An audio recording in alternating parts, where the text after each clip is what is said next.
I'm out here right now outside the library, and I found this amazing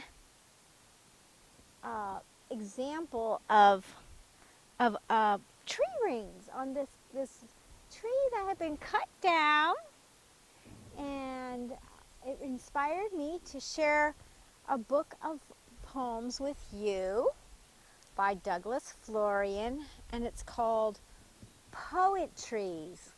I like that name, Poetrees. Get it?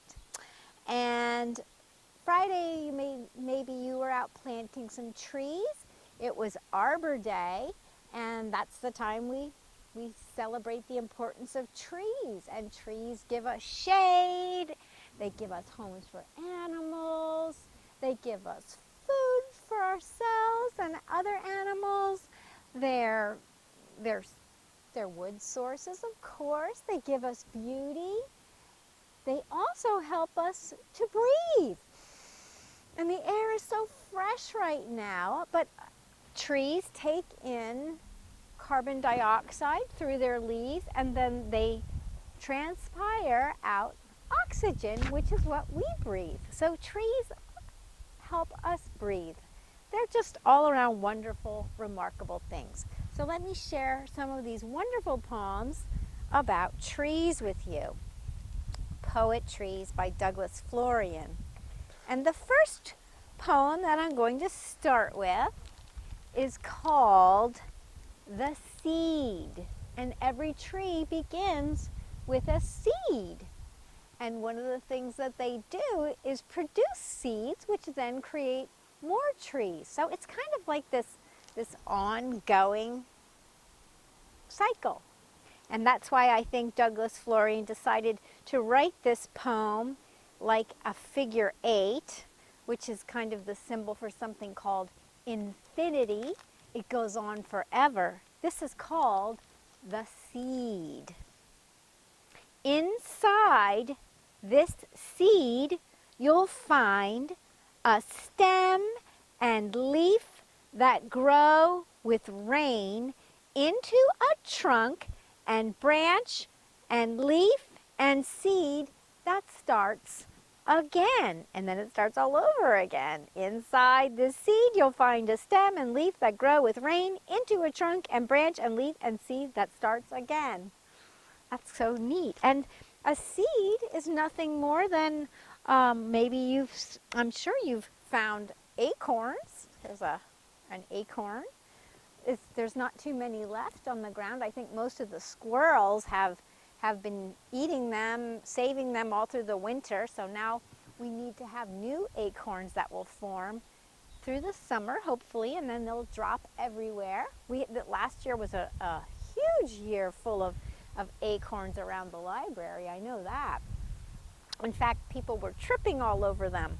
And I thought it was kind of neat. I brought this plant with me because I think I had this plant outside all through the summer, and a squirrel must have planted an acorn seed inside my pot, which just the other day sprouted into an oak tree. So I could plant this somewhere, and someday it will be a huge, enormous tree like that. An oak tree. And I think that might be my next poem I'm going to share with you. So let's see. Sure enough. It's called Oak. Oak. From the acorn grows the tree. Slowly, slowly. And I have no idea how old that tree behind me is, but it certainly took a long time to grow that big. And now, let's see if I'm sitting on, in fact, since we're talking about growing slowly and the age of trees, I think I'll share my next poem with you. It might be a little bit out of order, but that's okay. It's called, here it is. It's called Tree Rings.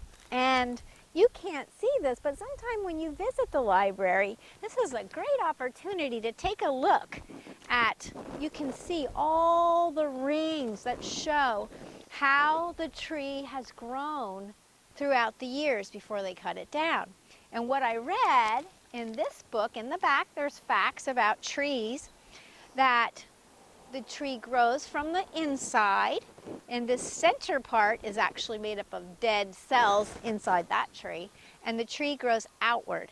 And you can tell whether it was a good year for growth or a slow year for growth by the thickness of the rings. And if you count all those rings, you can find out how old the tree actually was. There's a lot of rings on this tree, let me tell you. I was going to say, I'm not going to count them all for you, but my guess is there could be at least 100 rings on this stump. So this is an old stump, and it's probably related to that tree there. So that one's probably as old as this one. So let me share. Oh, and the other thing you can tell, well, we'll get to bark. Let's just do rings. Let's just do the tree rings first. So here we go. Where is that one? There it is. Tree rings. And I like how Douglas Florian wrote this poem in the shape of a tree ring, a circle, right? Tree rings show how trees grow. Wide rings, fast growth. Narrow rings, slow. Heartwood, dead wood. Sapwood, living. A tree's true history, free for the giving. Oh yes, that's the other thing I learned, that the wider the tree rings are, that means the tree grew very fast. It was a good year. There might have been a lot of rain that year. The thin rings, the narrow rings, mean that it was a slow year for growth. And the heartwood is the inside. We talked about that. That's the inside of the tree trunk. And that is dead because that's very old. But as the tree grows out, the outer rings are the living rings, and those are called sapwood. So, oh, that's a good poem. I like it. I like it. I'm happy to be sitting on this stump reading to you about tree rings. Now I'd like to read about roots, the roots of the tree. Look at the branches on this tree. It's very likely that the roots of this tree are just as expansive as those branches. Can you imagine that there's this many roots underneath all of these trees?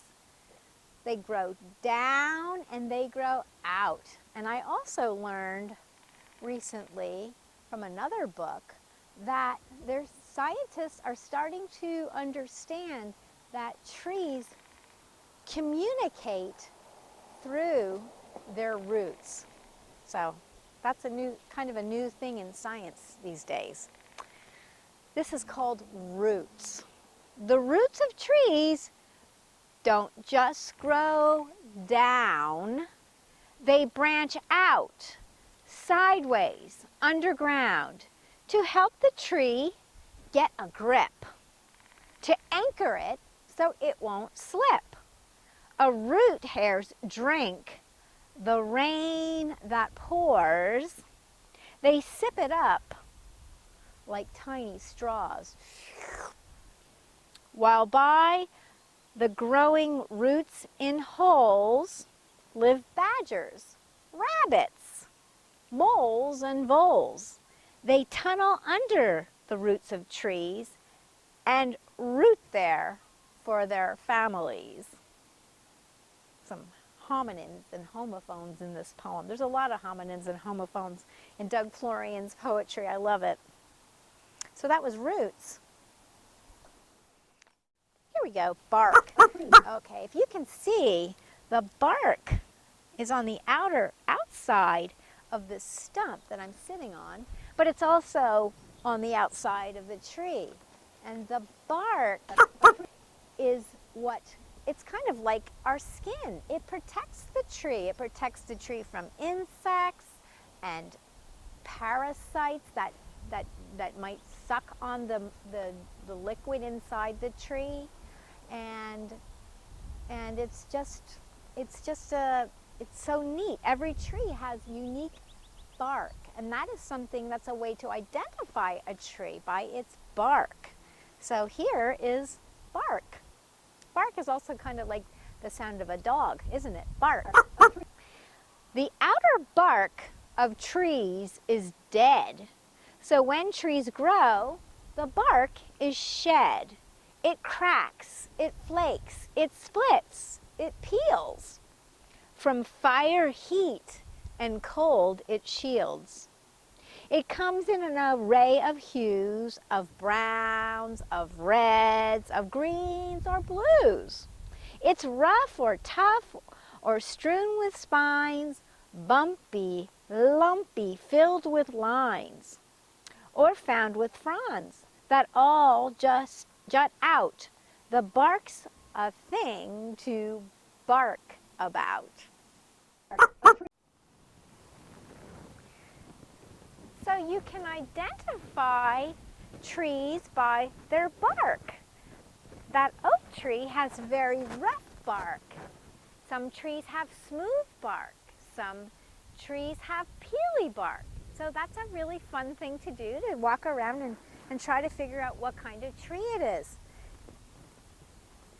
Of course, we know another way to identify trees. The more obvious way is by their leaves. And some leaves are rounded, some are very pointy, like this Japanese maple. Some are red, some are green. This is from a pear. They're still very delicate because it's spring and they haven't gotten they're not their full size yet. This is from another, I don't know what that one's going to be, but there's all kinds of leaves. But so my last poem that I'm going to share with you from our Poetrees book is called Leaves.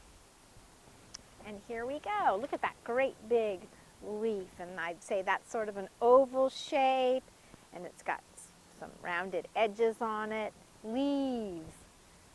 We have lobed leaves, oval leaves, smooth leaves, or jagged, heart-shaped, odd-shaped leaves eaten ragged, fan-like, hand-like, light leaves, dark, leathery, feathery leaves in a park.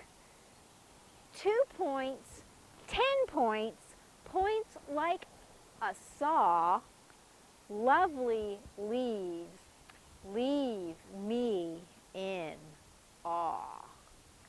Yes, that's leaves leave me. That's another one of those homophones, isn't it? Homonym homophones that we had. Well, thanks for joining me today in this April 27th National Poetry Month, and I'll see you tomorrow for another set of poems, a poem or two. All right, I'm going to go look at some leaves and identify them. Right now, it's fun to identify by their flowers, though.